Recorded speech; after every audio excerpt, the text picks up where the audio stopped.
बरं, असं आम्ही बऱ्याच वेळेला ऐकतो की लॉंग टर्म इन्व्हेस्टमेंट करा म्हणजे तुम्हाला नुकसान नाही होणार. बरोबर आहे. मग हे लॉंग टर्म म्हणजे नक्की किती कालखंड आहे? आणि आम्ही पण जेव्हा इन्व्हेस्ट करतो कंपनीजमध्ये तर आमची पण एक प्रोसेस असते, राईट? बरं. कशी आम्ही स्टॉक सिलेक्ट करतो. बरं, म्युच्युअल फंडमध्ये किती प्रॉबिलिटी की फ्रॉड वगैरे होऊ शकतो किंवा आमच्या पैशांचं गमन होऊ शकतं, असं काही चान्स? जेव्हा मार्केट खाली पडतं तेव्हा इन्व्हेस्टरला असं वाटतं की ते शेअर मार्केट बुडणार आहे किंवा ते सगळं निस्तानाबूत होणार आहे, असं काही पॉसिबिलिटी? इन्व्हेस्टर आम्हाला जेव्हा पैसे येतात म्युच्युअल फंडमध्ये तर पहिलं आमचं एक ऑब्जेक्टिव्ह असतं की बेंचमार्कला बीट करायचं. म्हणजे बेंचमार्कपेक्षा आपल्याला थोडे जास्त रिटर्न देता आले पाहिजे. कोविडपासून जो पैसा आलाय त्यांनी डाऊन फॉल पाहिलेला नाहीये, मग हा पैसा पळून जाऊ शकतो का? वेगवेगळे आता फंड्स येत आहेत, वेगवेगळे NFOs येत आहेत आणि एवढी सगळी रेलचेल चालू आहे की इन्व्हेस्टर कन्फ्यूज आहे की नक्की काय केलं पाहिजे किंवा थीमॅटिक फंड्स वेगवेगळे येत आहेत. तुमचा पण आता एक फंड मला वाटतं NFO येतो आहे. काय म्हणजे ॲज अ इन्व्हेस्टर मी या NFOंकडे पाहिलं पाहिजे का?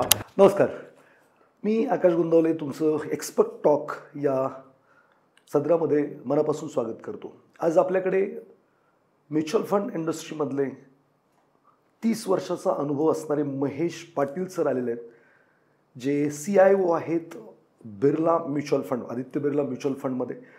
आणि बऱ्याच वेळेला MFD म्हणून आम्हाला बोलवलं जातं की मार्केट आउटलुक किंवा वेगवेगळ्या मार्केटबद्दलची माहिती देण्यासाठी फंड मॅनेजर्स किंवा फंड हाऊसेस बोलवतात, फंड मॅनेजरबरोबर इंटरॅक्शन्स होतात आणि थोडीफार इनसाईड माहिती किंवा मार्केटबद्दलची माहिती आम्हाला मिळते की बाबा कसे फंड सिलेक्शन केलं जातं, कसं पोर्टफोलिओ बनवला जातो किंवा स्टॉक ॲनालिसिस कसं केलं जातं, काय काय पॅरामीटर्स वापरले जातात. आणि मग याच्यामुळं थोडंसं आमच्या ज्ञानामध्ये तर हमेशाच भर पडत असते फंड मॅनेजर्सकडून, पण डायरेक्ट इन्व्हेस्टरला ह्या सगळ्या गोष्टी डायरेक्टली फंड मॅनेजरच्या थ्रू माहिती होत नाहीत.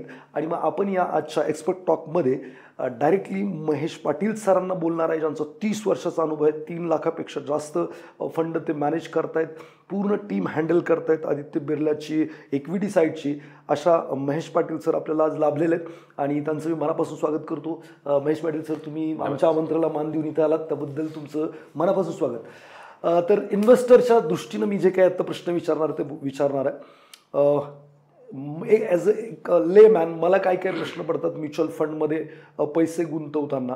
तर सगळ्यात पहिला प्रश्न येतो की आम्ही खूप छान ॲड बघतो म्युच्युअल फंडची आणि मग तिकडं अचानक येतं mutual fund are subject to market risk, read scheme related document very carefully. आता हे मार्केट रिस्क म्हणलं की आम्हाला भीती वाटते. ॲज अ फंड मॅनेजर म्हणून काय सांगाल ॲज अ इन्व्हेस्टर मला? नमस्कार, खूप आनंद होतो मला ह्या तुमच्याबरोबर ह्या शो करण्यासाठी. तर तुम्ही बघाल मार्केट एक आपण कुठल्या ह्याच्यामध्ये इक्विटीमध्ये सर्वसाधारणपणे राईट जेव्हा इन्व्हेस्ट करतो आपल्याला माहिती आहे की इट्स अ रिस्की ॲसेटला. रिस्की म्हणजे आपण काय म्हणतो की त्याच्यामध्ये जे प्राईस फ्लक्च्युएशन होऊ शकतं, राईट? शॉर्ट टर्ममध्ये त्याच्यामध्ये तुम्हाला लॉस पण होऊ शकतो, कारण काय कम्पेअर्ड टू जेव्हा आपण फिक्स्ड इन्कममध्ये टाकतो आपला एक स्टडी रिटर्न मिळतं, इकडे त्याच्या रिटर्न्समध्ये चढ उतार असतात. त्याच्यामुळे एक इन्व्हेस्टरला एक काय नाही एक प्रकारची वॉर्निंग सारखं असतं. पण वॉर्निंगच्या पेक्षा म्हणणं की बेसिकली एक त्यांना सांगितलं पाहिजे की तुम्ही जेव्हा इन्व्हेस्ट करतात इक्विटीमध्ये, राईट, तर तुम्ही त्याची जी प्रत्येक ॲसेट क्लासची एक रिटर्नची व्हॉलेटिलिटी असते ती आपण जाणून तिकडे केलं पाहिजे. जर तुम्ही ते केलं तर तुम्हाला जे काय मार्केटमध्ये चढ उतार येतील त्याच्यामुळे तुम्ही पॅनिक होणार नाही आणि तुम्ही तुमची जी इन्व्हेस्टमेंट म्हणजे जे लॉंग टर्म गोल्स आहे ते धरून करू शकतात. आणि मुख्य म्हणजे म्युच्युअल फंडमध्ये बघाल तर बरेच डिफरंट प्रॉडक्ट्स आहेत, डिफरंट स्कीम्स आहेत आणि प्रत्येक स्कीमचं एक ऑब्जेक्टिव्ह असतं, राईट? त्याच्यामध्ये सीडमध्ये म्हणतात, ओके, ऑफर डॉक्युमेंट जे असतं त्याच्यामध्ये, आणि त्याप्रमाणे तुम्हाला कुठला फंड तुम्ही इन्व्हेस्ट करताय तुमच्या रिस्क प्रोफाईलप्रमाणे तो सिलेक्ट केला पाहिजे प्रॉपर. त्याच्यामुळे तुम्हाला जाणून घेणं एक प्रॉपर ॲडवायझरकडनं किंवा तुम्ही प्रॉपर सेट बघून तुमचा जो फंड जिकडे इन्व्हेस्ट करतात इक्विटीमध्ये त्याची जी रिस्क प्रोफाईल आहे ती तुम्हाला मॅच होते की नाही, ओके. त्याच्यासाठी तुम्हाला ती एक kind of a statutory warning असते. बरं, असं आम्ही बऱ्याच वेळेला ऐकतो की लॉंग टर्म इन्व्हेस्टमेंट करा म्हणजे तुम्हाला नुकसान नाही होणार. बरोबर आहे. हे लॉंग टर्म म्हणजे नक्की किती कालखंड? सो जर आपण म्हणतो इक्विटीमध्ये रिस्क असते, पण ती रिस्क म्हणजे मार्केट व्हॉलेटिलिटी. पण लॉंग टर्ममध्ये तुम्ही जर बघाल मार्केटचे रिटर्न्स आहेत ते वरतीच जातात, राईट? म्हणजे लॉंग टर्म जे इन्व्हेस्टमेंट आहे रिटर्न्स इक्विटीचं फॉर एक्झाम्पल तुम्ही बघाल तर लास्ट 10 वर्ष बघा किंवा 20 वर्ष बघा तर अराउंड 13-14% मार्केट इंडेक्स रिटर्न दिले आहेत. फंड त्याच्यापेक्षा जास्ती रिटर्न दिलं असेल. तर आम्ही असं म्हणतो की इक्विटीमध्ये तुम्ही जे इन्व्हेस्ट करता शॉर्ट टर्ममध्ये म्हणजे से लास्ट 1-2 इयर्समध्ये मार्केट कधी कधी रिटर्न्स नेगेटिव्ह पण देऊ शकतो, right, because we go through a down phase.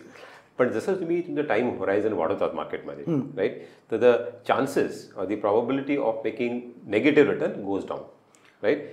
आणि नॉर्मली म्हणून इक्विटी म्हणतो आम्ही की लॉंग टर्म म्हणजे ॲटलीस्ट से 5 years प्लस ना, तर आयडियली से 10 years.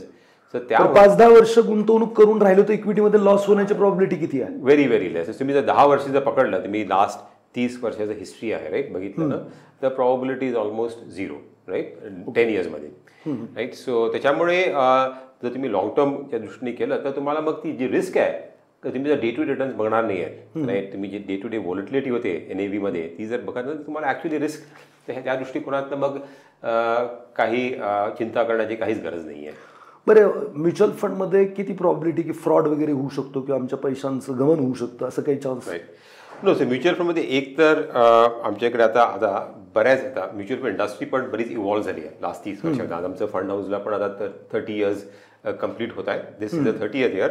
आणि इन दॅट पिरियड बरेच रेग्युलेशन्स आले आहेत, ओके, बरेच कंट्रोल्स आले आहेत, ओके. आणखीन सेबीनी पण आय मीन इन्व्हेस्टर प्रोटेक्शनसाठी बरेच क्लॉजेस आणले आहेत की फंड मॅनेजर्स, इन्व्हेस्टमेंट हाऊसेस कसे इन्व्हेस्ट करतात त्याच्यावरती, रिस्क पॅरामीटर्सवरती बऱ्याच गोष्टीवरती एक रेग्युलेशन आहे. आणि आम्ही पण जेव्हा इन्व्हेस्ट करतो कंपनीजमध्ये तर आमची पण एक प्रोसेस असते, राईट, कसे आम्ही स्टॉक सिलेक्ट करतो. थोडक्यात जरा प्रोसेस, तुम्ही स्टॉक कसे सिलेक्ट करता किंवा कसं पोर्टफोलिओ डिझाईन करता ते पण थोडंसं जाणून घ्यायला आवडेल. सो आम्ही एक स्टॉक सिलेक्शन जेव्हा करतो तेव्हा एक रिसर्च प्रोसेस असते. आमच्याकडे रिसर्च अॅनालिस्ट असतात.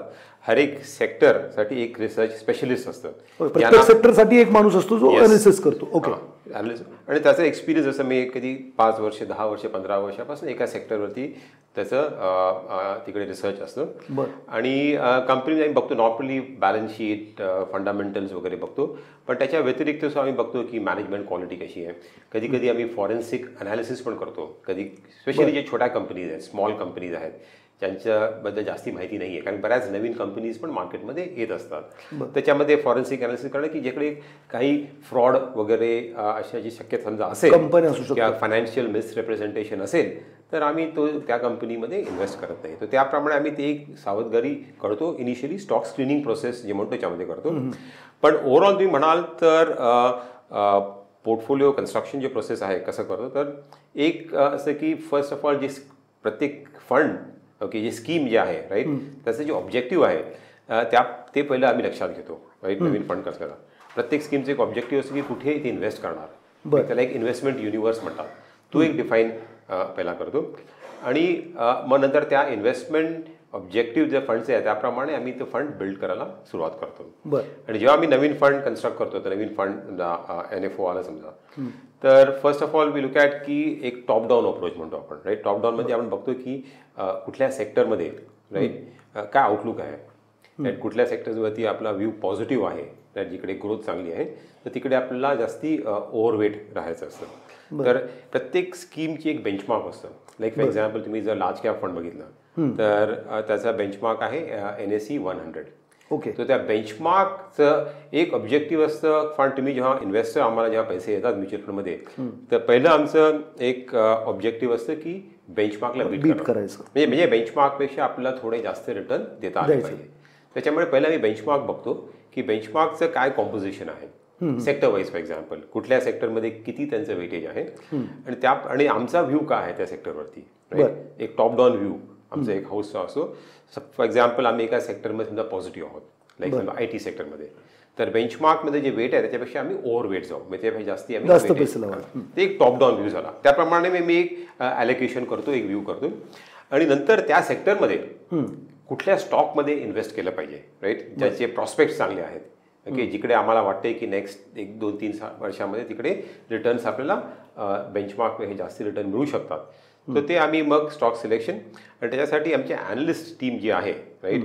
सो आमच्याकडे अराउंड 13 ॲनालिस्ट आहे, 13 ॲनालिस्ट आहे व्हेरियस सेक्टरसाठी. तर त्यांचे जे रेकमेंडेशन्स आहे स्टॉकचे, प्रत्येक स्टॉकवर त्यांचं रेकमेंडेशन असतं. ते कुठले स्टॉक्स त्यांना जास्ती कन्व्हिक्शन वाटतात, जिकडे चांगले परफॉर्मन्स देऊ शकतात, त्यांची एक लिस्ट असते त्यांची. सो त्या बेसिसवरती आम्ही मग स्टॉक सिलेक्शन करतो राईट, की कुठले स्टॉक निवडले पाहिजे त्या सेक्टरमध्ये जिकडे आपल्याला मीडियम टर्ममध्ये आउट परफॉर्मन्स मिळू शकतो. ओके, म्हणजे 10 ते 15 वर्ष अनुभव असणारा अनालिसिस्ट एक त्याची किटी बनवतो आणि त्यातली बेस्ट किटी फंड मॅनेजरकडे देतो की हे मला बेस्ट वाटतं याच्यामध्ये, आणि मग त्यातून फंड मॅनेजर ते स्टॉक सिलेक्ट करतो. त्यांच्या फंड मॅनेजरचा पण एक व्ह्यू असतो, राईट. सो फंड मॅनेजरचा पण एक्सपिरियन्स आहे, त्यांनी मार्केट बघितलेलं आहे, राईट. त्यांचा पण एक व्ह्यू असतो, ते पण अनालाइज करतात आणि त्याप्रमाणे त्यांची जिकडे कम्फर्ट येतं, कन्व्हिक्शन आहे, तिकडे इन्व्हेस्ट करतात. पण त्याच्या आधी स्टॉक सिलेक्शन करण्याच्या आधी आम्ही बरंच ड्यू डिलिजन्स करतो, कंपनीची अनालिसिस करतो, कंपनीचे मॅनेजमेंटला भेटतो. ओके, बिकॉज मॅनेजमेंटला भेटणं खूप गरजेचं आहे, बिकॉज त्याच्यामध्ये मला कळतं की मॅनेजमेंटची विजन काय. बरोबर, आपण नंबर्स बघतो ते जेव्हा हिस्टॉरिकल नंबर असतात, राईट. पण आपण बाय करतो company, we are not buying that company for past, we are buying it for the future. त्याच्यामुळे आपल्याला अनालिसिस करणं इम्पॉर्टंट आहे. एक तर इंडस्ट्रीचं अनालिसिस, राईट, इंडस्ट्रीचं आउटलुक कसं आहे. शक्यतो आम्ही बघतोय की जी कंपनी आहे ती इंडस्ट्रीपेक्षा जास्ती ग्रो फास्ट केली पाहिजे. Okay, right. तरच ते मार्केट शेअर गेन करू शकतात, व्हॅल्यू क्रिएट करू शकतात. बरोबर. Secondly management, right. मॅनेजमेंटची क्वालिटी कशी आहे, त्यांची विजन कसं आहे, राईट. इकडनं पुढे त्यांचं कॅपिटल ॲलोकेशन, ते कसे जी कंपनीचे प्रॉफिट्स आहेत ते कुठे ॲलोकेट करतात, त्याच्यावरती कसे रिटर्न्स जनरेट करू शकतात, राईट. त्याच्याबद्दल आम्ही माहिती घेतो आणखीन, आणि मग आपण त्याप्रमाणे कंपनीला रेटिंग देतो आणि आपण पोर्टफोलिओमध्ये तो स्टॉक घेतो. ओके, सर्वसाधारणपणे around say depending on the fund say around 50 to 60 70 stock एक डायव्हर्सिफाईड पोर्टफोलिओ आपण क्रिएट करतो. पण त्याच्यामध्ये आपण एक रिस्क मॅनेजमेंट फ्रेमवर्क म्हणतात. तुम्ही म्हणाल ना रिस्क कशी तुम्ही मिटिगेट करता, तर रिस्क मॅनेजमेंट फ्रेमवर्क म्हणजे काय की कुठल्या स्टॉकमध्ये आपण किती वेट ठेवलं पाहिजे, राईट. तर ते आम्ही डिसाईड करतो आणि त्याच्यासाठी बघतो की ते स्टॉकचं बेंचमार्कमध्ये काय वेट आहे, राईट. म्हणजे त्याच्यामध्ये किती इम्पॉर्टंट स्टॉक आहे, तो किती रेलेव्हन्स आहे, किती मोठी कंपनी आहे, त्याच्याप्रमाणे ते बघून आम्ही पोर्टफोलिओमध्ये त्यामध्ये किती ओव्हरवेट जायला पाहिजे, किती अंडरवेट ते डिसाईड करतो. आणि काही काही लिमिट्स ठेवतो आम्ही, म्हणजे सो दॅट आम्ही कोणी फंड मॅनेजर एक्सेसिव्ह रिस्क घेऊ शकत नाही, राईट. नॉर्मली काय होतं की आपण रिटर्न जास्ती आणण्यासाठी जास्ती रिस्क घेऊ शकतो. आपल्याला माहिती आहे की हायर द रिस्क पॉसिबली तुम्हाला रिटर्न जास्त मिळू शकतं, पण त्याच्यामध्ये रिस्क घेतलं की तुम्हाला त्याचं उलटे इफेक्ट्स पण येतात, राईट. कधी मार्केट समजा व्होलॅटिलिटी त्याच्यात इम्पॅक्ट पडू शकतो. त्यामुळे एक रिस्क फ्रेमवर्क आमचं आहे की किती तुम्ही मॅक्सिमम एका स्टॉकमध्ये इन्व्हेस्ट करू शकता. ओके, काय रूल्स आहेत. 10% और लेस आय थिंक 10% तर सेव्हिंगचा रूल आहे मॅक्सिमम, पण आम्ही त्याच्यापेक्षा जास्ती हे करतो की बेंचमार्कच्या वरती not more than say 4%. Okay, great, right, in a particular stock. म्हणजे बेंचमार्कमध्ये समजा स्टॉकचं वेट असेल समजा 2%, तर we will not go more than 6% in that stock. Okay, तेवढी रिस्क घेतली तरी भरपूर आहे, त्यामुळे जास्ती रिस्क घेण्याची काही गरज नाही आहे. तसं सेक्टर लेवलवरती पण बघतो आम्ही की सेक्टरमध्ये पण किती एक्सपोजर एक्सेस पाहिजे बेंचमार्कच्या सेक्टरचा जो वेट त्याच्या व्यतिरिक्त, आणि त्या रील गाईडलाईन्समध्ये आम्ही शक्यतो राहतो. तर त्याच्यामुळे काय होतं की तुम्हाला जर पोर्टफोलिओची जी रिस्क आहे, राईट, कधी ती आम्ही मॅनेज करायचा प्रयत्न करतो. ओव्हर ऑप्टिमिझम मध्ये नाही जात, ओव्हर ऑप्टिमिझम ओव्हर पेसिमिझम मध्ये पण नाही जात. दोन्हीकडे प्रॉब्लेम होऊ शकतो, राईट. तुम्ही जर जास्ती पेसिमिस्ट राहिलात तर तुम्हाला मार्केट आउट परफॉर्म झालं, तुम्ही मिस कराल ती ऑपॉर्च्युनिटी. दोन्हीकडे बघायला लागतं, ओव्हर ऑप्टिमिझम पण नाही, ओव्हर पेसिमिझमसाठी. तुमचं टार्गेट आहे की बेंचमार्कला फक्त बेंचमार्कला बीट करायचं आहे. That is the first objective जो आम्ही आहे. आणखी आता तुम्ही बघाल मार्केटमध्ये तर पूर्वी आम्ही काय करायचो की आमचे पियर्स बघायचो. पियर्स म्हणजे जे बाकी कॉम्पिटिटर फंड्स आहेत त्या कॅटेगरीमध्ये त्याला कसं बीट करू, तो आमचा एक प्रयत्न असायचा. पण आता बघितलं की बऱ्याच फंडला बेंचमार्क बीट करणं थोडंसं अवघड जातं. काय कारण आहे? त्याला कारण म्हणजे की कधी कधी काय असतं की बेंचमार्कमधले जे स्टॉक्स असतात, राईट, मार्केटची रॅली होते ती खूप कॉन्सन्ट्रेट असते. म्हणजे काही स्टॉक रॅली करतात. तुम्ही बघाल 18-19 मध्ये, राईट, कॅलेंडर 18-19 मध्ये आणि कोविडच्या आधी जी मार्केटमध्ये जी रॅली, मार्केट तेव्हा वीक होतं, पण बेंचमार्कमधले काही स्टॉक फक्त चालत होते, हेवी वेट्स होते, राईट. तुम्हाला माहिती आहे की 5-6 स्टॉक्स निफ्टीमध्ये होते, they were only contributing for the bulk of the returns. तेव्हा काय होतं की आम्ही पोर्टफोलिओ जेव्हा बिल्ड करतो एक डायव्हर्सिफाईड करतो, right, I mean not in a few stocks. मग जेव्हा मार्केट ब्रेथ नॅरो असते, काही स्टॉक फक्त चालतात, तेव्हा मग बीट करणं थोडंसं कठीण होतं, कारण तिकडे तुम्ही ओव्हरवेटेड नाही आहात त्या स्टॉक्सवर. बरोबर. पण ते फेज असतो. ओव्हरऑल लॉंगर टर्म मध्ये बघाल तुम्ही तर चांगले जे फंड त्यांनी बेंचमार्कला बीट केले आहे, पण हळूहळू ते आउट परफॉर्मन्स आहे. आता तुम्ही बघाल पूर्वी लाईक 5-6 वर्षापूर्वी जे होतं आमचे फंड्स होते बेंचमार्कला बीट करायचे अराउंड 4-5% आउट परफॉर्मन्स. आता ते आउट परफॉर्मन्स 2-3% वगैरे झालं. कारण काय आउट परफॉर्म करते हे पण महत्वाचं आहे. कारण काय जसं मार्केट मच्युअर होतं राईट. पूर्वी कसं होतं मार्केटमध्ये मॅच्युरिटी कमी होती, नॉलेज डिसिमिनेशन होतं, इन्स्टिट्यूशन इन्व्हेस्टरला ॲडव्हान्टेज जास्ती मिळायचा. बरोबर. पण आता नॉलेज सगळ्यांकडे आहे. इव्हन रिटेल इन्व्हेस्टर पण जो मार्केटमध्ये आहे त्याला पण through social media and company everything knowledge is available to every one. Exactly. सेबीनी पण आता हे केले की जे डेसिमेशन असं कंपनीतर्फे जी इन्फॉर्मेशन जाते ती सगळ्यांना इंटरनेटमुळे जास्त सगळ्यांना मिळते. फक्त तो नॉलेज तुम्ही उपयोग कसा करतात, कसे अनालाइज करतात आणि कशी तुम्ही इम्प्लिमेंट करतात त्याप्रमाणे तुम्हाला डिफरन्सिएशन मिळू शकतं. त्याचं तिकडे आमची एक्सपर्टीज असते. एक्झॅक्टली. पण मला एक सांगा, मार्केटमध्ये खूप सारे लोक शेअर मार्केटचे कोर्सेस घेतात. हे फंड मॅनेजर कोणत्या क्लासेसमध्ये शिकतात? सो फंड मॅनेजर्स बघाल बेसिकली जे फंडामेंटल आहे, बेसिक जे फंडामेंटल ते तुम्ही अकॅडमिक्स बघता किंवा तुम्ही काय MBA फायनान्स केलं आहे राईट, किंवा CA केलं आहे किंवा CFA केलं आहे. CFA is a specialist degree आहे, chartered financial analyst. That is tells you how to invest. Okay, it talks about investing, कसं व्हॅल्युएशन केलं पाहिजे, कंपनीचं कसे व्हॅल्यू केलं पाहिजे right. So that is a specialize course, but that is more theoretical knowledge आहे. Theoretical, but most important knowledge is practical knowledge. So to be a fund manager finally तुम्ही actually fund मार्केटमध्ये तुम्ही स्वतः invest केलं पाहिजे right. जोपर्यंत तुम्ही स्वतःचं लर्निंग करत नाही आहे, स्वतः लर्निंग कसे तुम्ही ॲक्च्युली इन्व्हेस्ट करतात आणि you will make mistakes also right. ती जी लर्निंग आहे, एक्सपिरियन्स आहे मार्केटमध्ये, that is what really gives you a good experience. So the practical knowledge, theoretical knowledge तुम्हाला तेवढंच तुम्हाला मिळू शकतं. बट तुम्ही आम्ही जेव्हा करिअर मी स्टार्ट केलं right, so initially I started as a research analyst. Okay. Ground work म्हणजे basically you start analysing company, कशी कंपनीला व्हॅल्यू केलं पाहिजे तुम्ही, बरोबर, अंडरस्टँडिंग ऑफ द सेक्टर, तिकडून तुम्ही स्टार्ट करता, तिकडून तुम्ही फाउंडेशन बेस करता. ओके. आणि मग नंतर तुम्ही रिसर्च अनालिस्ट नंतर मग सपोर्ट, तुम्ही you start off as a supporting as a fund manager right, as a associate और असिस्टंट फंड मॅनेजर, तिकडे तुम्ही लर्न करतात आणि दॅट्स हाऊ यू स्लोली तुम्ही पुढे फंड मॅनेजर होता. पण basically experience is very important because तुम्ही मार्केटमध्ये बरेच चढ उतार बघता, because it's not about theoretical, it's also temperament. Okay. See investing is also about, एक म्हणतात तुम्ही ना की एक सायन्स आहे, सायन्स म्हणजे तुम्ही ते लर्न करू शकतात, बरोबर आहे. बरोबर. आणि एक आहे आर्ट. आर्ट म्हणजे एक स्किल म्हणतो आपण ना. बरोबर. स्किल पार्ट आहे जो फंड मॅनेजमेंटचा आहे, तो तुमच्या एक्सपिरियन्स प्रमाणे येतो, तुमच्या टेम्परमेंट प्रमाणे तुम्ही येतो.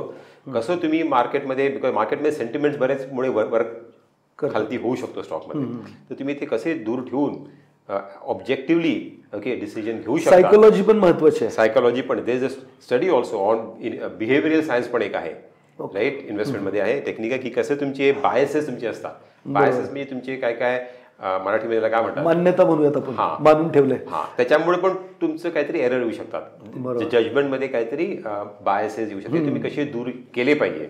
तर ह्या सगळ्या गोष्टी I think best is the market is the best learning experience. आणि मार्केटमध्ये तुम्ही एव्हरीडे लर्न करतात राईट.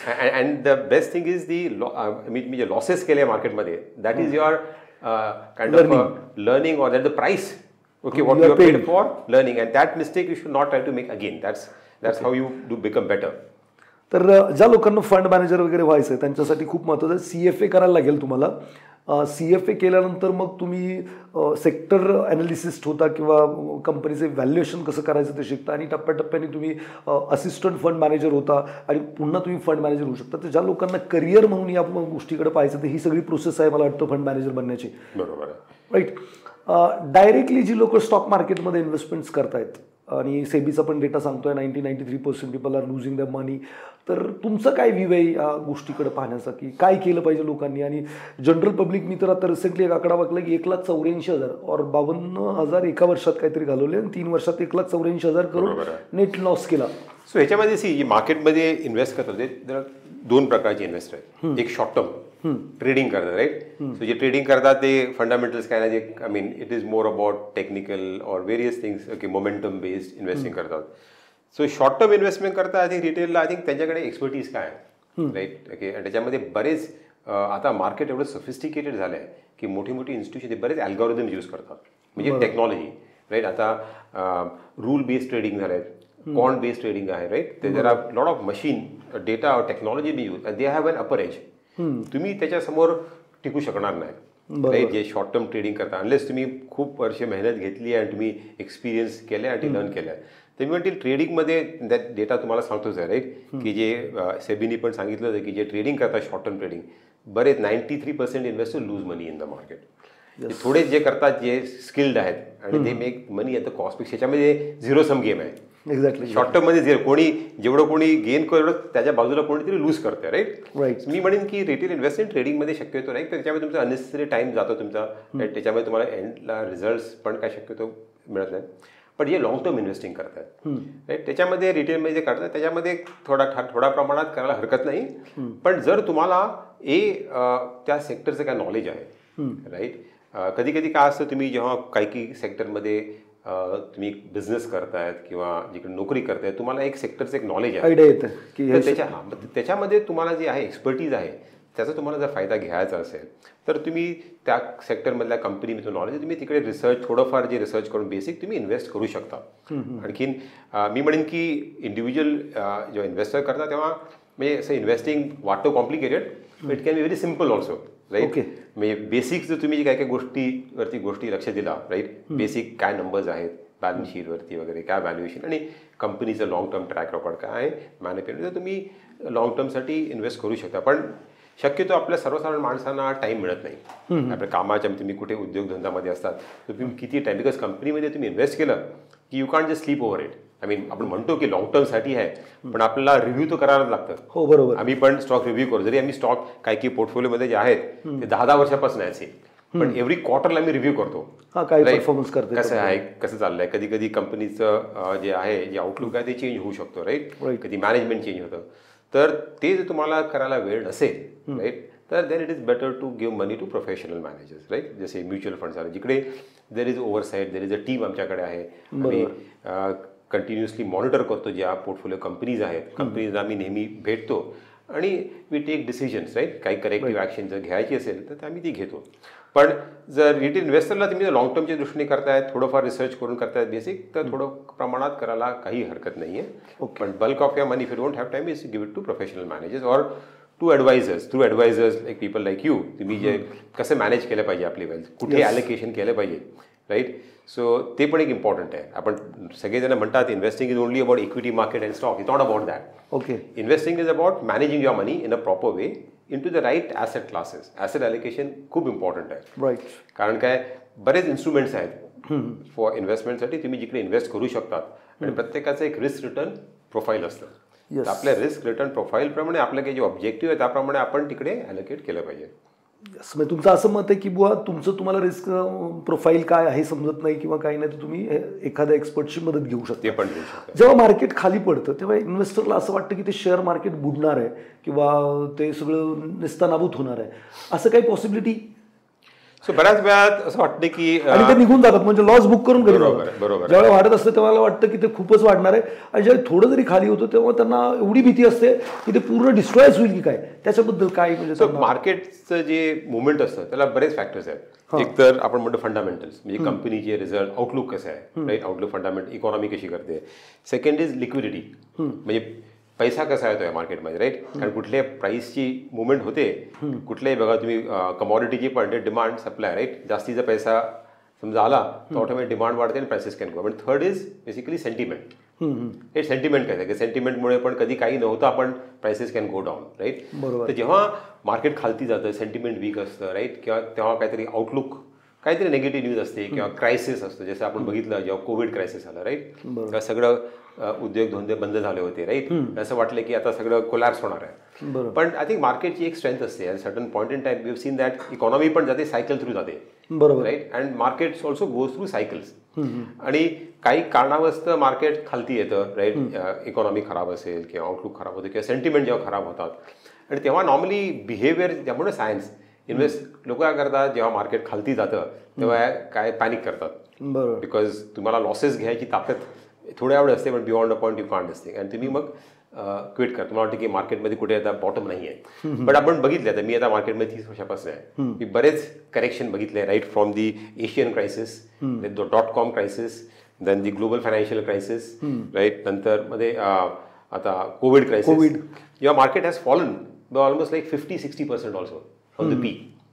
आणि आपण बघितलंय जे after say certain time it is again bounce back लगेच परत जोरदार. And people who invested right from last 30 years okay they would have made very good returns right. आता आमच्याकडे पण जे फंड्स आहेत राईट 30 years ज्यांना झाले आहेत ऑलमोस्ट 20 years त्यांचे लॉंग टर्म तुम्ही रिटर्न बघाल तर खूप चांगले आहेत. आय मीन 18% 20% वगैरे रिटर्न्स काही फंडचे ॲक्च्युअल रिटर्न्स आहे हिस्टॉरिकल रिटर्न्स विच आहेत.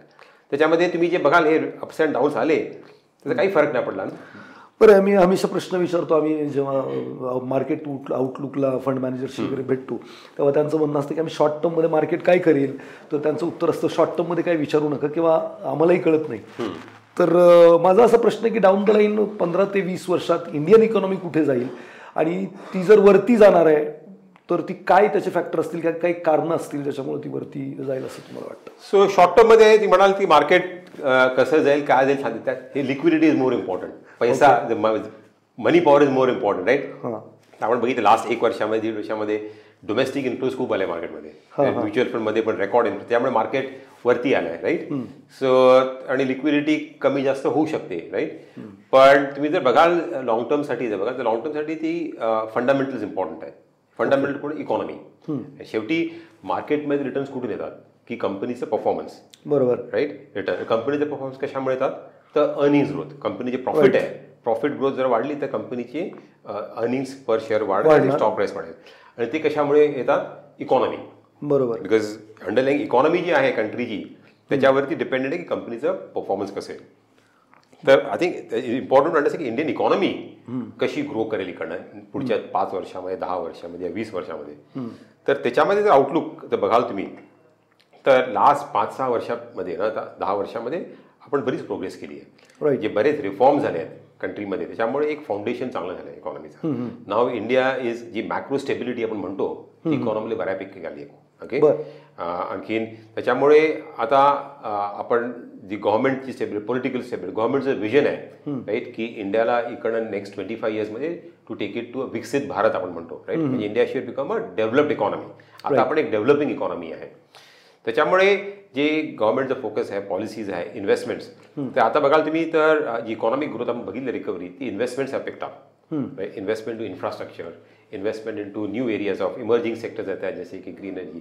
त्याच्यामुळे जी ग्रोथ आता इंडिया इकॉनॉमिक येईल ती इन्व्हेस्टमेंट लेड ग्रोथ आहे. त्याच्या आणखीन इंडियाची डेमोग्राफिक्स आहे म्हणजे यंग पॉप्युलेशन आहे right. India has got large working age population in the world आहे. ते डेमोग्राफिक्स पण सपोर्ट करतील फॉर टू सपोर्ट कन्झम्पशन. आणखीन आता जिओपॉलिटिकली जे आता सिनारिओ आहे त्याच्यामध्ये India is very well placed. Okay right. India is a neutral right. आणि बऱ्याच ग्लोबल कंपनी जी आहेत मार्केट ती आता चायनापासनं फॉर एक्झाम्पल आहे तिकडनं बाहेर बघतात आहे आणि India is become a natural partner. त्याच्यामुळे नॉट डोमेस्टिक ग्रोथ बट इंडियामध्ये ऑपॉर्च्युनिटी पण आली आहे की आपण कसे एक्सपोर्ट्समध्ये आपलं वाढू शकतो. आपण बघितले की IT सर्व्हिसेस एक्सपोर्ट्समध्ये इंडियाने बरीच प्रगती केलेली आहे. बाकी सेक्टर्समध्ये मॅन्युफॅक्चरिंगमध्ये इंजिनिअरिंग ऑटो ॲन्सिलरी वगैरे केमिकल्स टेक्स्टाईल्समध्ये पण इंडियाची ग्रोथ आता व्हायला लागली. त्याच्यामुळे असं दिसतंय की नेक्स्ट 10-20 वर्षामध्ये इंडियाची जी ग्रोथ आहे ती ग्लोबलमध्ये जे सगळ्या इकॉनॉमीज आहेत आज इंडियाची सर्वात वरती राहील. सगळ्यात वरती राहील. ग्रेट. तर आम्ही लॉंग टर्म ग्रोथ बघाल GDPची आपली आहे अराउंड 6.5%. ओके रिअल टर्ममध्ये राईट. नॉमिनल टर्ममध्ये आपण इन्फ्लेशन ॲड केलं तर अराउंड 11% वगैरे. आय थिंक त्याच्या आसपास आपली ग्रोथ इकडनं सस्टेन करू शकेल. आणि तसं झालं तर कंपनीजची अर्निंग्स ग्रोथ जी आहे राईट हिस्टॉरिकली लॉंग टर्म आहे जी अराउंड 12-13% आसपास आहे. तेवढी ग्रोथ आपल्याला इकडनं भेटू शकेल. आणि फंड मॅनेजर काय अल्फा पण जनरेट करतील ना त्याच्यावरती. बरोबर आहे. तर कंपनीची जी ग्रोथ येईल आणि त्या मार्केट काय लेवलला आहे त्याप्रमाणे तुम्हाला मार्केटची रिटर्न मिळतील. समज मी वरती एक्सपेन्सिव्ह असेल तर तुम्हाला अर्निंग ग्रोथपेक्षा थोडे कमी रिटर्न मिळतील राईट. बिकॉज मार्केटची जी व्हॅल्युएशन जे आहे थोडं नॉर्मलाइज होईल. बरोबर आहे. बरोबर. तर ते एक दृष्टिकोन ठेवलं पाहिजे की आता करंटली आपण ज्या मार्केटमध्ये इन्व्हेस्ट करतोय ते काय कुठच्या लेवलला आहे राईट. म्हणजे लॉंग टर्मच्या दृष्टिकोनातनं एक्सपेन्सिव्ह आहे की रिअलिस्टिक लेवल आहे की एकदम अट्रॅक्टिव्ह अंडरव्हॅल्यूड असेल. कोविडच्या वेळी मार्केट वॉज व्हेरी अंडरव्हॅल्यूड राईट. त्याच्यामुळे तुम्ही रिटर्न्स जे मिळाले लोकांना ते अर्निंग्स ग्रोथपेक्षा जास्त मिळाले म्हणजे 20% वरती मिळाले रिटर्न्स राईट. तर आता ह्या घडीला तुम्ही मार्केट जर बघाल तर आम्हाला वाटतं की मार्केट निफ्टीची गोष्ट करा समजा तर मार्केट इज फेअरली व्हॅल्यू आता सध्या. Okay small cap mid cap मध्ये स्मॉल कॅप मिड कॅप मध्ये काही स्टॉक्स जास्ती वाढले. Okay right. ठीक आहे. पण निफ्टी बघाल तुम्ही जे लार्ज कंपनीज आहेत मोठ्या कंपनीज आहेत परफॉर्मन्सच नाही मोरलेस फेअरली थोडंसं एक्सपेन्सिव्ह आहे compare to long term average 5% expensive असेल राईट. ओके. त्याच्यामुळे इकडनं जे आपल्याला जे रिटर्न्स मिळतील they will be more or less in line with the जी अर्निंग ग्रोथ मिळेल. Okay. Long term earnings growth आहे तेवढे रिटर्न्स तुम्हाला मार्केटमध्ये मिळू शकतील. पण काही पॉकेट्समध्ये आहे थोडं मार्केट एक्सपेन्सिव्ह झालं आहे because of liquidity right. Too much money chasing less stocks right. तिकडे थोडं आपला कॉशियस राहायला पाहिजे. आणि मार्केटमध्ये थोडी करेक्शन बघितली आपण अराउंड 8-10% करेक्शन बघितली आहे. थोडी करेक्शन अजून होऊ शकेल इकडनं राईट. आणि थोडीशी आता काय झालं की अर्निंग शॉर्ट टर्ममध्ये लॉंग टर्म इकॉनॉमिक ग्रोथ चांगली वाटते पण थोडी अर्निंग ग्रोथ स्लो डाऊन झाली आहे. जीडीपी ग्रोथ नंबर्स तुम्ही बघाल या क्वार्टरचे आले आहेत ते अपेक्षेपेक्षा कमी आले. सगळ्याच कंपन्यांचे अराउंड 5.5% जीडीपी ग्रोथ आहे. थोडी स्लो डाऊन झाले आणि त्याला कारण म्हणजे एकतर इलेक्शनमुळे असल्यामुळे काय फर्स्ट हाफमध्ये जे गव्हर्नमेंट स्पेंडिंग होतं ते बंद आहे ते थोडं कमी झालं आहे. म्हणजे जे गव्हर्नमेंटचं बजेटमध्ये जे स्पेंडिंग त्यांनी करायला पाहिजे त्याच्यापेक्षा ऑलमोस्ट लाईक फर्स्ट हाफमध्ये only around less than 50% of the स्पेंडिंगच झालं आहे. त्याच्यामुळे जे मनी इन द इकॉनॉमी आहे जो पैसा लिक्विडिटी कमी झाली आहे आणि थोडी रिकव्हरी जी आहे रुरल इकॉनॉमीमध्ये ती पण थोडी स्लो आहे. पण आधी सेकंड हाफमध्ये ते परत आय थिंक इन्व्हेस्टमेंट चालू झाले आणि it should pick up from here. Okay. बरं मी असं म्हणतो की मार्केटची व्होलॅटिलिटी जे अपडाऊन आहे ते जर मी सोडून दिलं आणि मी कधी मार्केटवरती असेल खाली असेल मध्ये असेल कधीही मी मार्केटमध्ये इन्व्हेस्टमेंट करायला सुरुवात केली तर जसं तुम्ही म्हटला जीडीपी प्लस इन्फ्लेशन जे काही 10-12% आहे तर मी कुठल्याही लेवलला इन्व्हेस्टमेंट केली तर 10-12% पुढच्या डाऊन द लाईन 10-20 वर्षात बनवू शकतो का? तर तुम्ही जर SIP केला राईट सिस्टम बिकॉज मार्केट चालला माहिती तुम्ही जर पीकमध्ये गेला मार्केटच्या राईट जसे आपण 2008चं बघाल तेव्हा मार्केट जेव्हा पीक झालं 21,000 तिकडनं जो पीक यायला ना पॉईंट टू पॉईंट बघाल तर बरेच वर्ष लागली राईट. पण जर तुम्ही जर SIP केलं असतं कंटिन्युअसली मार्केटमध्ये तुम्ही काय करतात सिस्टमॅटिक एव्हरी मंथ तुम्ही थोडे पैसे पीकला पण करतात म्हणजे मार्केट खालती तेव्हा पण इन्व्हेस्ट करतात. त्याच्यामध्ये SIPचे रिटर्न्स बघाल तुम्ही 10 वर्षामध्ये हो ना that will be at least in line with the long term जे ॲव्हरेज रिटर्न्स आहे राईट. तिकडे रिटर्न आले पाहिजे कारण तुम्ही काही पीकला पण करता because timing then you are not timing the market right. कुठल्याही timing then taking out from the market. मनामध्ये मी काढलं की मला मार्केट कुठल्याही टायमाला असेल मला काय फरक पडत नाही की मी प्रत्येक टायमाला मार्केट वरती असेल तरी पण करतो थोडे खालती असेल तेव्हा आपण करतो माझं ॲव्हरेज होतं बरोबर. आणि मग तुम्हाला म्हणजे 10 वर्षामध्ये रिटर्न येतील ते जवळपास मार्केटचे लॉंग टर्म रिटर्न याच्या जवळपास येण्याची शक्यता जास्ती आहे. मला एक सांगा की पहिलं असं म्हणतात की FIIचा फार मोठा इफेक्ट भारतीय मार्केटवरती होता. आता बरेचसे पैसे आम्ही बातम्या वाचतो किंवा फंड मॅनेजर्सकडून कळतं की बुवा बाहेर घेऊन चाललेत ते लोक तरीसुद्धा इंडियन मार्केटवरती आहे. तर इंडियन इन्व्हेस्टर मॅच्युअर होतोय सगळी लोकच मॅच्युरिटीने इन्व्हेस्टमेंट करतायत का नक्की काय कारण आहेत की मार्केट आता तेवढं पडत नाही FII गेलं तरीसुद्धा किंवा काय इफेक्ट राहणार आहे इथून पुढे परत जर FII आलं तर मार्केटवरती? तर आपण लास्ट 3-4 वर्षात स्पेशली कोविड नंतर ना जे आपण एक तर एक फायनान्शियलायझेशन ऑफ सेव्हिंग्स चाललं आहे. एक ब्रॉडर ट्रेंड आहे. म्हणजे काय होते आधी आपले जे आपले जे सेव्हिंग्ज आहेत ओव्हरऑल ते बरेच इंडियन्सचे होते फिक्स्ड ॲसेट्समध्ये. फिक्स्ड ॲसेट्स म्हणजे काय रिअल इस्टेट झालं गोल्डमध्ये झालं राईट. फायनान्शियल ॲसेट्समध्ये कमी होते राईट. आता हळू डिमॉनिटायझेशन नंतर बघितले आपण की हळूहळू फायनान्शियल सेव्हिंग्स आले. म्हणजे काय आहे from fixed assets is going into financial assets यामध्ये इक्विटी आहे आणि बँक डिपॉझिट्स आहे और फिक्स इन्कम वगैरे सगळं राईट. ती एक ब्रॉड ट्रेंड बघतोय आपण. पण आता कोविड नंतर बघितलं की इक्विटीमध्ये ओके जास्ती अजून लोकांचं हे झालं आहे बिकॉज आपण बघितलं की digital right see because after covid access to digital channels okay और ऑनलाईन प्लॅटफॉर्म ते बऱ्याच प्रमाणात वरती आले. त्यामुळे ease of investing in the market झाले. तुम्ही इमिडिएटली ओपन करू शकता डीमॅट अकाउंट ऑनलाईनवरती KYC करून आणि तुम्ही स्टार्ट करू शकता इन्व्हेस्टिंग राईट. बरोबर. त्याच्यामुळे जे पेनिट्रेशन झालं आहे बरेच नवीन इन्व्हेस्टर्स ओके इनफॅक्ट लास्ट 3 वर्षामध्ये तुम्ही बघाल म्युच्युअल फंड फोलिओज और इवन पीपल डीमॅट अकाउंट्स जे बघाल ते ऑलमोस्ट डबल झाले राईट 3 वर्षामध्ये. तर बरेच नवीन लोक आले तो एक इन्क्लुजन झाले पेनिट्रेशन लेवल वाढले आहे. त्याच्यामुळे पण मार्केटमध्ये आता जो इन्फ्लो येतो आहे तो ठराविक सेक्शनमध्ये फक्त येत नाही आहे राईट. सो त्याचं जे नेट आहे ते बरंच वाढलेलं आहे. आणि दुसरं म्हणजे की म्युच्युअल फंड रूट लोकांचा जो पूर्वी काय होतं लोकांना वाटायचं की इक्विटी मार्केटमध्ये इन्व्हेस्ट करणं म्हणा रिस्की आहे राईट आणि ट्रस्ट फॅक्टर होता म्युच्युअल फंडमध्ये पण ना की लोकांचे एक्सपिरियन्स पण पास्टमध्ये वरती खालती झालं असेल तो एक ट्रस्ट आहे की म्युच्युअल फंड मी ट्रस्ट करू शकतो की नाही. पण लास्ट 5-6 वर्षामध्ये सेबीनी पण एक जे कॅम्पेन केली आहे म्युच्युअल फंड सही आहे, तुम्ही बघितलं सगळीकडे. बरोबर. त्याच्यामुळे काय लोकांच्या मनात पण एक जेव्हा एक रेग्युलेटर म्हणतो आपला की म्युच्युअल फंड सही आहे, म्हणजे एक प्रॉपर मेकॅनिझम आहे जिथे तुम्ही इन्व्हेस्ट करू शकता तुमचे फायनान्शियल सेव्हिंग्स, तो लोकांचा एक ट्रस्ट फॅक्टर वाढला आहे. त्याच्यामुळे जे लोकांचं पार्टिसिपेशन आहे मार्केटमध्ये तो म्युच्युअल फंड रूट थ्रू पण बऱ्यापैकी खूप वाढलं आहे, राईट. आणि त्याच्यामुळे आपण बघितलं एक स्टेडी इन्फ्लो आपण येतोय. आणि तर तुम्ही जर बघाल तर इंडियामध्ये अजून पण जे आपले सेव्हिंग्ज आहेत सर्वसाधारण लोकांचे त्याचं म्युच्युअल फंड इक्विटीमध्ये जे आहे वेटेज आहे ते अजून पण खूप कमी आहे ग्लोबल स्टँडर्डच्या प्रमाणे. म्हणजे सर्वसाधारणपणे अजून 6% तुमचं असेल टोटल सेव्हिंग्ज, बरोबर, राईट. US मध्ये वगैरे बघाल तर ते 30% आहे, बरं, राईट, इक्विटीजमध्ये. तर अजून इकडनं बरंच वाढू शकतं जे इन्फ्लोज जे येत आहे, राईट, और सेव्हिंग्जमध्ये. आणि त्याच्यामुळे जो आता पैसा आलाय मार्केटमध्ये तो एक बॅलन्सिंग फॅक्टर करतोय की FIs पूर्वी काय होतं 4 वर्षापूर्वी FIs ओनरशिप होतं ते डोमेस्टिक इन्व्हेस्टर जास्ती होतं. Okay, right. ओके, सो ते आता कमी झालं. डोमेस्टिक इन्व्हेस्टर जे ओनरशिप आहे ओव्हरऑल मार्केटमध्ये that has gone above that. त्यामुळे एक स्टेबिलिटी तुम्हाला मार्केट मिळते कधी. कारण FIs मार्केटमध्ये पैसे पुल आउट करतात ते नॉट नेसेसरीली इंडियाला बघून करतात. त्यांच्या मार्केटमध्ये काय प्रॉब्लेम्स असेल, काय कंपल्शन असेल त्याप्रमाणे ते कधी तिकडे पैसे पण नसतील तर तिकडेच लावतील. कधी त्यांचं रिस्क आउटलुक कमी होऊ शकतं. त्याच्यामुळे काय असतं कमी पूर्वी आपल्याकडे मार्केटमध्ये बरीच व्होलॅटिलिटी त्याच्यामुळे यायची. ओके, आता एक बॅलन्सिंग फिगर आल्यामुळे त्याच्यामुळे थोडी व्होलॅटिलिटी जी आहे ती कमी झाली आहे. बरं, हा जो पैसा येतोय इंडियन लोकांकडून, मला प्रश्न असा होता की बुवा कोविडपासून जो पैसा आलाय त्यांनी डाऊन फॉल पाहिलेला नाही आहे, मग हा पैसा पळून जाऊ शकतो का असं माझं म्हणणं होतं. आणि दुसरं, जर हे असंच चालू राहिलं परत जर FI आली तर मार्केट अजून बूस्ट होऊ शकतं का? तुमचा प्रश्न बरोबर आहे की बऱ्याच लोकांनी जे आता लास्ट 3 वर्षामध्ये जे इन्व्हेस्टर झाले स्पेशली रिटेलमध्ये, एक तर म्युच्युअल फंडमध्ये जे आलेत आणि डायरेक्टली पण मार्केटमध्ये बरेच इन्व्हेस्टर आलेत, right, who are because making money. मार्केटमध्ये रिटर्न कमावणं एकदम इझी झालं होतं, राईट. सगळेजण इन्व्हेस्ट करायला लागले होते, राईट.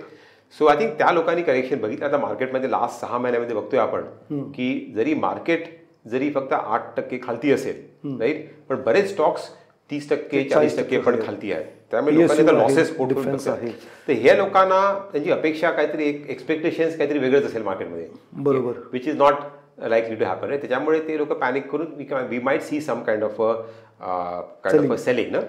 बट जे लोक माझ्या मते म्युच्युअल फंड रूट थ्रू आले, specially SIP through, right, systematic investment, आणि त्याची पण आता जे आहेत जे नंबर्स आहेत ते खूप वाढलेत आता, राईट. ऑलमोस्ट लाईक 25,000 कोटीच्या वस्ती आल्या प्रत्येक महिन्याला.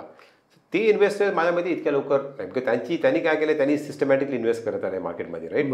आणि त्यांच्याकडे त्यांना ॲडवाईस करणारे जे ॲडवायझर्स आहेत त्यांच्यासारखे ते पण त्यांना गाईड करू शकतात, राईट, की मार्केट समजा खालती जरी आलं तरी पण तुम्ही तुमची SIP आहे जी जर कंटिन्यू केली तर तुम्हाला लॉंग टर्ममध्ये रिटर्नचा फायदा होऊ शकतो, राईट. सो त्याच्यामुळे मला वाटते की थोडं मॅच्युरिटी आली आहे मार्केटमध्ये. आणि जे याच्यामध्ये MFDचा रोल काय आहे, म्हणजे मॅच्युरिटी आली आहे इन्व्हेस्टरला तर आम्हाला खूप मेहनत करावं लागते जेव्हा मार्केट पडतं तेव्हा, कारण हे इमॅच्युअर जे लोक आहेत ते पळून जायच्या तयारीत असतात. बरोबर. आणि मग मला वाटतं ॲडवायझर म्हणून मॅच्युरिटी आली आहे का? हो, definitely. So I think advisor म्हणून मॅच्युअर बिकॉज काय की एज्युकेशन पडायची आता नॉलेज पडतं. आम्ही पण जे आहेत म्युच्युअल फंड, सो आम्ही नॉट ओनली इन्व्हेस्टर एज्युकेशन आता एक फंड, सेबीने पण काही चांगली गोष्ट केली की म्युच्युअल फंडमध्ये जो येतो एक फी त्याच्यामधले 2% इन्व्हेस्टर एज्युकेशनसाठी खर्च करायचा. त्याच्यामुळे आम्ही बरेच ट्रेनिंग देतो, राईट. MFDला पण देतो तुम्हाला, तुम्ही पण तुमचं इन्व्हेस्टर एज्युकेशन करतात, राईट, प्रोग्राम आहेत, राईट. तर आम्ही पण ते करतो टू टेल इन्व्हेस्टर्स, राईट, की प्रत्येक ॲसेटलाची काय रिस्क आहे, तुम्ही कसं मार्केटमध्ये अप्रोच केलं पाहिजे. त्याच्यामुळे अवेअरनेस लेवल बऱ्यापैकी वाढलेलं आहे, राईट. आणि त्याच्यामुळे आय थिंक जी हँड होल्डिंग लागते, राईट, इन्व्हेस्टर्सला to continue with the journey. तुम्ही ॲसेट अलोकेशन कसं व्यवस्थित केलं पाहिजे, राईट. असं नाही की एका ॲसेट क्लासमध्ये तुम्ही कंटिन्युअसली इन्व्हेस्ट करत राहा विदाउट अंडरस्टँडिंग द रिस्क त्याची काय आहे. तर ते रिस्क धरून तुम्ही जर व्यवस्थित इन्व्हेस्ट केलं विथ राईट ॲसेट अलोकेशन तर तुमचं एक्सपिरियन्स चांगला राहील. तुमच्याकडे मग जरी मार्केट खालती गेलं तरी पण जी ताकद आहे to hold on to your this thing is better, right, because you are diversified also, right, across allocation. बरं, म्युच्युअल फंडमध्ये इन्व्हेस्टमेंट कधी सुरुवात केली पाहिजे?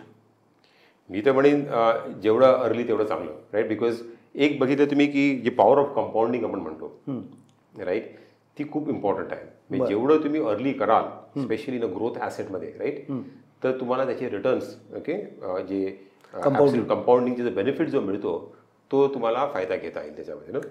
तर मी म्हणेन जेवढं अर्ली करता येईल अर्ली म्हणजे कमवायला सुरुवात केली ती लगेच कमवायला सुरुवात केली लगेच करायला पाहिजे. नॉर्मली काय असते आपलं खर्च जास्ती असतात, इन्कम कमी असतो राईट, पण थोडंसं जरी चालू केलं तुम्ही, कारण आता एक ब्युटी आहे की तुम्ही म्युच्युअल फंडमध्ये you can even start an SIP with say 1000 rupees right और 500 रुपीज ऑल्सो. ओके. पण जेवढं तुम्ही लवकर सेव्हिंग्स चालू करू शकाल राईट, तर तुमचं जे कॉर्पस तुम्ही बिल्ड कराल तुमच्या लाईफटाईममध्ये, जे तुमची अर्निंग लाईफ टाईम आहे विच इज टिपिकली 30 इयर्समध्ये वगैरे right, so that can be huge. आता मी एक एक्झाम्पल तुम्हाला देतो. मी 30 वर्ष सर्वसाधारणपणे एकाचं टेन्युअर असू शकेल अर्निंग राईट. तर आमच्याकडे काही फंड्स आहेत राईट ज्यांचे 30-30 इयर्स झाले आहेत. त्याच्यामध्ये त्याचं तुम्ही NAV बघाल, 10 रुपयाचं जे NAV आहे right, so that will be like say around 2500 something, 2000 plus right. म्हणजे बघा 2000 दिसते राईट. सो मी म्हणत नाही की हेच रिटर्न तुम्हाला पुढे मिळू शकतील, पण मी एक सांगतो की पॉवर ऑफ कंपाऊंडिंग काय आहे ना. ओके, ते तुम्ही जर लवकर जर केलं तर तो तुम्हाला बेनिफिट मिळू शकेल जर तुम्ही अर्ली स्पेशली इक्विटीमध्ये जर कराल तर तुम्ही जेवढं अर्ली कराल ना तेवढं चांगलं आहे. बिकॉज तुम्हाला म्हणजे लॉंग टर्म जी व्हॉलेटिलिटी आहे ती म्हणतात ना की they not bothered about it. If you are investing for the next 20 years और 30 इयर्स, तुम्हाला मार्केटमध्ये शॉर्ट टर्ममध्ये जे काय वर चढ उतार येतील त्याची तुम्हाला काही चिंता करण्याची काही गरज नाही आहे. बरं, कोणत्या वयात काय ॲसेट ॲलोकेशन असलं पाहिजे? समजा मी 30 आहे तर काय माझं ॲसेट ॲलोकेशन असलं पाहिजे, मी 45 आहे तर काय असलं पाहिजे, किंवा मी रिटायर आहे 60 वर्षाचा तर मी कसं ते ॲसेट ॲलोकेशन केलं पाहिजे? कोणते फंड तुम्ही रेकमेंड कराल 30च्या वयात किंवा 45मध्ये किंवा 60मध्ये? सो जेवढं तुमच्याकडे टाईम होरायझन जास्ती आहे, जेवढं तुम्ही अर्ली वय तुमच्या साईडला आहे राईट, तेवढं तुम्ही इक्विटीमध्ये जास्ती करू शकाल. ओके. राईट, बिकॉज इक्विटीमध्ये रिस्क जास्ती आहे, पण as a time goes by the risk goes down right. So त्यामुळे म्हणजे की तुम्ही 30मध्ये तुम्हाला bulk of the money you can put in to equities full 100%. काय ऑब्व्हियसली पूर्ण तुम्ही टाकाल नाही, बिकॉज तुम्हाला थोडी लिक्विडिटी पाहिजे असते right. Okay, to do that emergency fund वगैरे बरोबर around say 80-20 or whatever, then you can do that right. जेवढे सेव्हिंग आहे त्याच्या 80% इक्विटी, 20% into डेट और this thing right. 45 ला झालं की तो थोडंसं तुम्ही अजून कमी करू शकाल right, say around 70 or whatever it is. रिटायरमेंटला तुम्ही समजा आलात राईट, तर तिकडे तुम्ही से अराउंड 50-50 ना you can do right, 50% in equity आणि 50% in two other asset class ना करू शकाल. बरेच लोक म्हणतात रिटायरमेंट झालं की तुम्ही सगळं तुमचं म्हणजे सेफ ॲसेट काढून घ्या, मध्ये करा, बिकॉज तुम्हाला एक रेग्युलर इन्कम पाहिजे असतं राईट. पण मी म्हणेन की त्याची तुम्ही तसं केलं तर तुमची ग्रो होणार नाही तो राईट. तुम्हाला इंटरेस्ट मिळेल बट तुमची जे कॉर्पस आहे तो ग्रो होणार नाही, आणि तुम्हाला माहिती इन्फ्लेशन कंटिन्युअसली वाढत राहतं राईट. तर त्याच्यासाठी इम्पॉर्टंट आहे की तुम्ही राईट ॲसेट अलोकेशन करा. Even for retired person also तुम्ही म्हणेल की जे मल्टी ॲसेट फंड आहे राईट, ते आयडियल होऊ शकतात, जिकडे सर्वसाधारणपणे अराउंड 60% ॲलोकेशन इक्विटीमध्ये असतं. ओके. आणि आम्ही बघितले की जे 60% ॲलोकेशन टू इक्विटी आणि 20% टू से प्रेशियस मेटल्स जसे गोल्ड किंवा सिल्वर झालं राईट. आपल्याला माहिती gold and silver also long term मध्ये चांगले राहतात आणि इन्फ्लेशनला बीट करतात. आणखी जेव्हा क्रायसिस असतं, जेव्हा इक्विटीज खालती जातात because of some geo political risk, तेव्हा गोल्ड चांगलं करतं राईट. It balances out. आणि बाकीचं फिक्स इन्कममध्ये प्रोव्हाइड स्टेबिलिटी राईट. तुम्ही हे जे कॉम्बिनेशन जर घेतलं तर तुम्हाला लॉंग टर्म पण वेल्थ क्रिएट तुमची होऊ शकते. रिटर्न्स तुम्ही बघाल तर स्लाइटली लोअर दॅन इक्विटी, पण तुमची व्हॉलेटिलिटी बरीच कमी होते. त्याच्यामुळे तुम्हाला जर रेग्युलर मंथली इन्कम पाहिजे असेल तुम्ही कंटिन्युअसली एक सिस्टमॅटिक विड्रॉल प्लॅन करू शकता त्याच्यामध्ये, आणि तुमची कॉर्पस पण आहे ते पण ग्रो करेल, ते पण वाढत राहील with slightly at least kind of I mean normally long term बघाल ह्या कॉम्बिनेशनमध्ये तुम्हाला डबल डिजिट रिटर्न्स मिळाले. Asset allocation multi asset allocation fund आहे राईट. तर तुम्हाला रिटायरमेंट नंतर एक तुमची व्हॉलेटिलिटी कमी करायची आहे, जे मार्केटची जी व्हॉलेटिलिटी थोडी कमी आहे. तर मल्टी ॲसेट जेव्हा करतो, कारण काय प्रत्येक ॲसेट क्लासचे रिटर्न आहे सायकल ते डिफरंट असतं राईट. कधी जेव्हा इक्विटीज वरती असेल तेव्हा प्रॉब्ली डेटमध्ये तुम्हाला एवढे चांगले रिटर्न्स मिळणार नाही, किंवा गोल्डमध्ये नाही. जेव्हा इक्विटी खालती असेल राईट क्रायसिस, तेव्हा gold will give you good returns. So ते बॅलन्स आउट करतात व्हॉलेटिलिटी, आणि लॉंग टर्ममध्ये ज्या ॲसेटचे रिटर्न ते तुम्हाला मिळू शकतात. ओके. तर मी म्हणजे मल्टी ॲसेट फंड एक चांगला फंड राहील for retirement also, which will also give long-term growth appreciation also, and you can have a systematic withdrawal plan to meet your monthly kind of needs. Fantastic. Last question मला माहिती आहे पण त्याच्याबद्दल विचारतो, तुम्ही कोणते फंड मॅनेज करता बिर्लामध्ये, कोणकोणते? सो बिर्लामध्ये मी लास्ट 30 वर्षामध्ये बरेच फंड मॅनेज केले, different large cap, multi cap, thematic fund. सध्या मी आमचा जो फ्लॅगशिप फंड आहे, मोठा फंड आहे, सर्वात मोठा फंड आहे, around large cap fund Birla Sun Life Frontline Equity Fund आहे, तो मी मॅनेज करतो. लास्ट 20 वर्षापासून मॅनेज करतो आहे. Okay. So frontline Equity fund essentially large cap कंपनीजमध्ये करतो, म्हणजे ब्ल्यू चिप कंपनी झाले, जे टॉप 100 कंपनीज आपण म्हणतो, बेंचमार्क. सो त्याच्यामध्ये इन्व्हेस्ट करतो. आणखीन त्याच्यामध्ये कॉर्पस आता सध्या 30,000 कोटीच्या आसपास आहे. ओके. आणि तुम्ही बघाल जे इन्व्हेस्टर्स त्याच्यामध्ये जे आले आहेत लॉंग टर्ममध्ये, राईट, त्यांना एक स्टेडी एक्सपिरियन्स मिळाला आहे. आणि आम्हाला असं वाटतं की ह्या घडीला, राईट, मार्केटमध्ये आता जो रिस्क रिवॉर्ड आहे, स्पेशली इक्विटीमध्ये जे आहे, तो लार्ज कॅप फंडमध्ये तुम्हाला जास्ती चांगला वाटतोय, कारण तिकडे म्हणाल की व्हॅल्युएशन्स ना थोडे रिझनेबल आहेत, राईट. आणि ह्या घडीला ज्या मार्केटमध्ये थोडी रिस्क आता वाढली आहे, तर you want to be in to companies which are big establish company, blue chip company, जिकडे तुम्हाला मार्जिन ऑफ सेफ्टी थोडी चांगली असू शकेल. सर, अजून एक लास्ट प्रश्न आहे की वेगवेगळे आता फंड्स येत आहेत, वेगवेगळे NFOs येत आहेत आणि एवढी सगळी रेलचेल चालू आहे की इन्व्हेस्टर कन्फ्यूज आहे की नक्की काय केलं पाहिजे, किंवा थेमॅटिक फंड्स वेगवेगळे येत आहेत. तुमचा पण आत्ता एक फंड मला वाटतं NFO येतोय, तर काय म्हणजे ॲज अ इन्व्हेस्टर मी या NFOंकडे पाहिलं पाहिजे का? जेव्हा एस्टॅब्लिश फंड माझ्याकडे आहे तेव्हा मी तिकडं माझा NAV वाढला आहे म्हणून ते 10 रुपयाला मिळतोय म्हणून मी इकडे घेतला पाहिजे का? नक्की म्हणजे कन्फ्युजनच्या वातावरणात आम्ही कसा अभ्यास करावा की तुम्ही जे आणताय ते बेस्ट आहे, इथून पुढे ते चांगलं करणार आहे? बरोबर आहे. तर तुम्ही म्हणतात ते बरोबर आहे की NFOs येतात, बरेच आता फंड येतात मार्केटमध्ये, थेमॅटिक फंड्स आहे, सेक्टर स्पेसिफिक फंड्स आहेत. त्याच्यामध्ये मी म्हणेन की इन्व्हेस्टरला जेव्हा तुम्ही रेकमेंड करतात कुठलाही फंड वगैरे, ते एक बघायला पाहिजे की तुम्ही जो फंड रेकमेंड करतो तुम्हाला जो करंट तुमच्या पोर्टफोलिओमध्ये जे फंड्स आहे त्याच्यापेक्षा काहीतरी डिफरंट, राईट, काहीतरी वेगळं काहीतरी स्ट्रॅटेजी देते की नाही, राईट. ते एक फर्स्ट आहे. जस्ट बिकॉज ते 10 रुपयाला NAV मिळते म्हणून इन्व्हेस्ट करण्यात काही अर्थ नाही आहे, राईट. त्याच्यापेक्षा जे एक्झिस्टिंग फंड आहे, जिथे तुम्हाला लॉंग टर्म ट्रॅक रेकॉर्ड आहे, तो सर्वात बेस्ट राहील, राईट. Because okay. पण कधी कधी काय असतं की तुम्हाला एक पर्टिक्युलर थीम अशी मिळते, राईट, जी ह्या म्हणजे त्या घडीला, राईट, एक चांगली वाटते, काहीतरी एक टेलविंड त्याच्यासाठी आहे, काहीतरी फॅक्टर्स त्याला कॉन्ट्रीब्यूट करतात त्याच्यामुळे ती जी थीम आहे, राईट, ती पुढच्या काही वर्षामध्ये चांगली करू शकेल बाकीच्या फंड्सपेक्षा. तर असं काय तुम्हाला जर एक थेमॅटिक मिळाला, सेक्टर मिळाला, की तुम्ही त्याच्यामध्ये इन्व्हेस्ट करू शकता. ऑब्व्हियसली सेक्टर स्पेसिफिक जे फंड असतात किंवा थेमॅटिकच्यामध्ये सायकल असते, right. So normally core fund जे आपले आहेत ते तुम्ही कंटिन्युअसली इन्व्हेस्ट करू शकता, राईट. पण थेमॅटिकमध्ये तुम्हाला मॉनिटर पण करावं लागतं, राईट, की आता ही थीम अजून रेलेव्हंट आहे की नाही आहे, राईट. कारण थेमॅटिकमध्ये तुम्हाला रिटर्न्स पण चांगले मिळू शकतात, because you are paying a particular theme, त्याला एक काहीतरी एक टेलविंड म्हणतो आपण ना, एक काहीतरी सपोर्ट आहे. तर त्याच्यामध्ये बघायला पाहिजे मॉनिटरिंग जास्ती लागते. Okay. As advisor also, right, पोर्टफोलिओमध्ये, की आता घेतला आहे फंड, तो अजून कंटिन्यू करायचा की नाही 2 वर्ष 3 वर्षानंतर वगैरे, तर ते एक कॉल करायला लागतं. ओके. तर आता आम्ही आता एक फंड लॉन्च केलं रिसेंटली, तर करतोय आता. एक काय वेगळे पण कसं आहे, इट्स अ कॉंग्लॉमरेट फंड. कॉंग्लॉमरेट म्हणजे जे आपण बिझनेस ग्रुप्स म्हणतो आपण सगळे, राईट, आपले जे आहेत जसे टाटाज झाले, बिर्लाज झाले, अंबानी झालं, राईट, बजाज ग्रुप आहे इकडे याच्यामध्ये, राईट, पुण्यामध्ये मला माहिती आहे, किर्लोस्कर ग्रुप झालं, राईट. हे जे सगळे ग्रुप्स आहेत, कंपनीज, जे फॅमिली बिझनेसेस आहेत, राईट, कॉंग्लॉम, ज्यांचे नॉर्मली दे हॅव एक these are large business houses, त्यांचं लॉंग टर्म एक ट्रॅक रेकॉर्ड आहे, राईट. ओके. आणि त्यांनी over a period of time trust build केला आहे, right. And these are well establish groups. Companies पण ज्या प्रत्येक इंडस्ट्रीमध्ये आहे, normally they are the top multiple companies आणि मल्टिपल बिझनेस असल्यामुळे त्यांना एक कॅश फ्लो स्ट्रीम मिळते, राईट, डायव्हर्सिटी मिळते. कधी एक बिझनेस समजा खालती गेला तर दुसऱ्या बिझनेसची कॅश फ्लो येतात, तर ते प्रोव्हाइड लॉट ऑफ स्टेबिलिटी. आणि आता आपण बघतोय की इंडियामध्ये इकडची पुढची जी ग्रोथ होणार आहे ती एक कॅपेक्स लेट ग्रोथ होणार आहे. कॅपेक्स म्हणजे इन्व्हेस्टमेंट लेट ग्रोथ आहे. बरोबर. ते मोठे मोठे इन्व्हेस्टमेंट हाऊसेस आहेत, राईट, बिझनेसमध्ये, त्यांची आता ॲनिमल स्पिरिट्स आपण म्हणतो ना, इन्व्हेस्टमेंट करण्याची क्षमता आहे ती जास्ती आता आहे. आणि ते इन्व्हेस्टमेंट करतील त्याच्याप्रमाणे तुम्हाला ग्रोथ मिळेल.